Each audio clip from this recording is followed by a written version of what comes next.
15 জানুয়ারির মধ্যে proclamation of July revolution ঘোষণা চাই।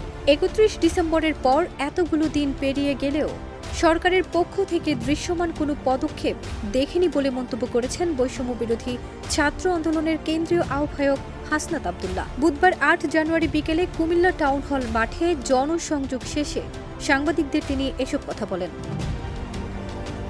তিনি বলেন, প্রোক্লেমেশন অব জুলাই রেভুলেশন ঘোষণা চাই। সরকার যেহেতু দায়িত্ব নিয়েছে, আমরা চাই 15 জানুয়ারির মধ্যে গণ অভ্যুত্থানে প্রোক্লেমেশন অব জুলাই রেভুলেশন ঘোষণা হোক। এটার ঘোষণাপত্রের এখনো পর্যন্ত আমরা 31 ডিসেম্বর যেখানে দেওয়ার কথা ছিল, আমরা সরকারের ঘোষণায় আশ্বস্ত হয়ে আমরা পিছিয়ে আসলেও এখনো পর্যন্ত সরকার কোনো দৃশ্যমান পদক্ষেপ নেয়। অন্তর্বর্তী সরকারকে উদ্দেশ্য করে হাসনাত আব্দুল্লাহ বলেন, জুলাই অভ্যুত্থানের শহীদ ও আহতদের আর্তনাদ আমরা এখনো শুনতে পাই। আমলাতান্ত্রিক জটিলতার দোহাই দিয়ে তাদের সুবিধা প্রাপ্তির অধিকার থেকে বঞ্চিত করা হয়েছে। 24 পরবর্তী বাংলাদেশে আমলাতান্ত্রিক জটিলতার দোহাই চলবে না।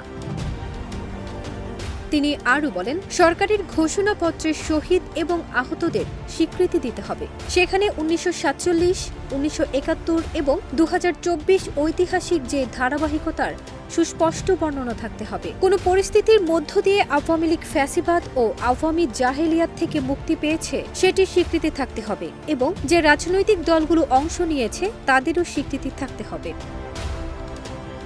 ফ্যাসিবাদী রাজনীতির বিরুদ্ধে জনগণের যে আকাঙ্ক্ষার প্রতিফলন ঘোষণাপত্রে থাকতে হবে, সেই লক্ষ্যে আমরা বাংলাদেশের প্রত্যেকটি প্রান্তে ছুটে যাব। যারা গণ অভ্যুত্থানে অংশগ্রহণ করেছেন তারা কোন ধরনের বাংলাদেশ চায়, যেখানে কোনো ধরনের ফ্যাসিবাদ, বৈষম্য, দুঃশাসন এবং অপশাসন থাকবে না।